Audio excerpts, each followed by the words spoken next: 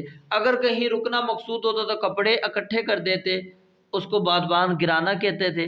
تو اس لحاظ سے اللہ رب العالمین نے فرمایا کہ یہ اللہ کی بڑی نعمت ہے، وَلَهُ الْجَوَارِ الْمُنشَآتِ، کے اسی کے جہاز ہیں جو بادبان اٹھائے ہوئے سمندر میں پہاڑ کی طرح چل رہے ہیں، یعنی کہ کون ہے جو اتنا ہزاروں ٹن وزنی کے باوجود سمندر کے سینے پر قائم رکھا ہوا ہے، ڈوبتا نہیں ہے وہ، سامان بھی اس کے اندر موجود ہے، لوگ بھی موجود ہیں، دور دراز کا سفر کرتے ہو، کون بچاتا ہے؟ یہ اللہ رب العالمین کی ذات ہے۔ اس لیے فرمایا کہ اللہ کی کن کن نعمتوں کی تم تکذیب کرو گے، اللہ کی کن کن قدرتوں کا تم انکار کرو گے۔ اللہ رب العالمین سے دعا ہے رب العالمین سمجھنے اور عمل کرنے کی توفیق عطا فرمائے۔ وآخر دعوانا الحمدللہ۔